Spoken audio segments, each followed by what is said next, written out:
signs. Today is Wednesday. It is January the 19th, 2022. It is the 98th day of school. Friday's going to be the 100th day. We're almost to 100th day of school. My name is Mr. Butcher. It's my job to keep you guys safe so you can show us how excellent you can be. Hopefully you've left your average at home or on the bus and you are ready, which means being in the right place at the right time with the right stuff. To have a respectful, which means treating others the way you want to be treated. And responsible, which means doing your job with a smile on your face and giving perfect effort.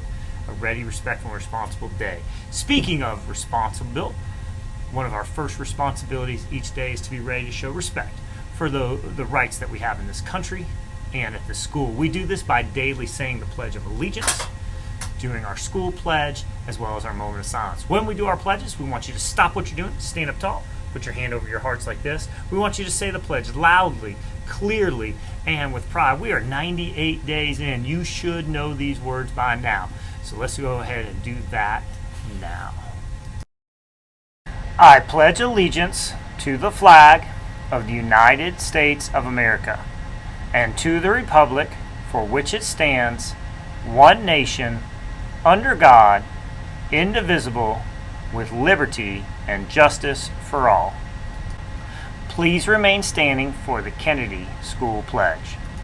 I pledge myself as a Kennedy Dragon to be ready for the day ahead of me. I'll be respectful of myself, my teachers, and all others I meet throughout the day. I promise to be responsible for myself, my actions, and my learning.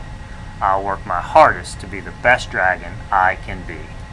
Another responsibility that we have, responsible means doing your job with a smile on your face and giving perfect effort, is to keep each other safe by slowing down the spreads of germs. We do this by frequently washing our hands. When we wash our hands, we want to make sure that we are using soap and water. And if you can't get the soap and water, an alcohol-based hand sanitizer will work, but make sure that you're getting soap and water if you can. We want to make sure we get all parts of our hands, the palms of our hands, the backs of our hands, in between our fingers, our fingertips, our wrists, and our thumbs. When we wash our hands, we want to do it for at least 20 seconds. Let's model what good hand washing looks like now. Get the palms of your hands, 2, 3, 4, 5. Get the back of your hand, 2, 3, 5. Get the back of the other hand, 2. Get in between the fingers. Get your fingertips. Get your other set of fingers. Get your thumbs. Get your wrist. And now your hands should be nice and clean. Now that we have done our hand washing, our moment of silence, and our pledges, let's show respect. Respect means treating others the way you want to be treated. Let's show respect for those that have birthdays today. Happy birthday to George Holman, who's 11 years old, Emma Hollifield, who's 7 years old, Anna-Ree Herr, who's 5, and Jefferson Ramirez, who's 6. We'll make sure you guys get your birthday ribbon, and happy birthday. Another responsibility we have, responsible means doing your job with a smile on your face and giving perfect effort, is to make your lunch choice. For lunch today, beefy mac and cheese, which is just like hamburger helper, vegetable medley, which is just a bunch of veggies all thrown together, touching each other, and garden salad, and sliced peaches. If you do not want the beefy mac and cheese, which is just like hamburger helper, you can always get PB&J or yogurt and muffin. All right, don't forget that our Be the Voice Club is collecting donations to the Barrow County Animal Shelter. Cat carriers, dog carriers, dish soap, non-clumping cat litter, canned cat food, all those things. If you want to donate and help support the Barrow County Animal Shelter, bring your donations in. There's a box in the front of the media center. All right, it's time for our vocabulary and writing activity for the week. Here's our picture of the week. Yesterday we asked you for nouns, persons, places, things. We saw from Mr. McCoy, elephant, sidewalk, Stella, one and only Ivan. We have elephant, humans, mannequins, umbrella, hats, glasses from Miss Ballard's class. And Miss Kinney's had an elephant, the man, man walking by elephant, elephant trainer, platformer looking at the elephant. So we got some good sentences going and good starts of some stories. This is what Mr. McCoy's class wrote. The elephant on the sidewalk is like Stella in the one and only Ivan because she has a scar on her ankle. good text to picture connection. An elephant is on his way to the circus, and he is looking for a subway train for Abigail from Miss Kinney's. So today we're looking for verbs, action words. So this is a still picture, so you're going to have to kind of figure out, what do you think is going on? What actions are happening? What do you think that those mannequins are doing? What do you think the elephant's doing? What do you think the people walking on the street are doing? So let's go up with ours and try to come up with some good writing and some good vocabulary. Time for our math problem of the week. There's a math problem on here for a K1, 2, 3, and a 4, 5, but you can do more if you like. Put your answers on the digital whiteboard that I sent to your teachers. Good luck. Don't forget to put your name on it. All right, here's the kindergarten and first grade question. There are some cookies on the plate. 6 of them are oatmeal, 7 are chocolate chip, and 3 of them are sugar cookies. How many cookies are on the plate? Don't forget, show your work. All right, here is our second and third grade question. Miss Jessica has a goal to run 50 miles this month. She's going to run 3 miles each day. How many days will it take her to reach her goal? Don't forget, show your work, put your name on it. And now our 5th grade and 4th grade question. Miss Allen and Miss Hickson go fishing every Friday. Each time Miss Allen catches 4 fish and Miss Hickson only catches 2. If this continues each Friday, how many Fridays will it take until they've caught 30 fish? Don't forget to show your work. Answer it on the whiteboard. All right, it's time for our morning message. Today's morning message is on perseverance. We kind of talked about this a little bit yesterday as well. Yo-Yo Ma is a world-famous musician who began playing the cello at the age of 4. He gave his first public performance at the age of 5. Listen to this wise proverb. Little by little, one walks far. Yo-Yo Ma mastered the cello little by little.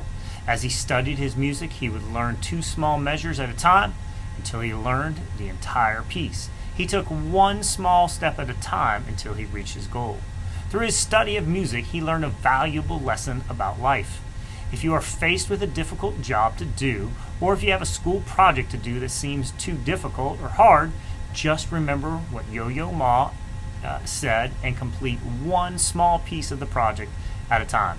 Little by little, you'll get the job done. Was something to think about on Mr. Butcher, make today your masterpiece or not? That is so true. You can't do an entire huge task all at one time. You gotta do a little bit at a time, a little bit at a time, a little bit at a time, a little bit at a time. Our picture of the week has an elephant in it, and there's a saying, how do you eat an elephant? 1 bite at a time. That's right. You gotta do one thing first, and then another, and then another, and then another. And you know what we talked about yesterday, not giving up? Don't give up when it gets hard. Keep doing a little bit at a time, and you will get it done, no matter what your goal is. I believe in you. There are times where we are required to wear a mask, like when we get on the bus, or if you have a COVID exposure in your class, you have to wear a mask. So let's go ahead and make sure we're modeling what that looks like. Put it on over your nose, your mouth, and your chin. Make sure it's tight around your ear so it doesn't fall down. You guys have a great day. That is all we have for announcements, so please help me. Me and your teachers keep you safe. That is our job. And your job is to help us keep you safe. And you can help us by being a ready, respectful, and responsible student who is focused on graduating in the year. Because when you are a ready, respectful, and responsible student focused on graduation, you are boldly committed to student success. I love you very much. Have a great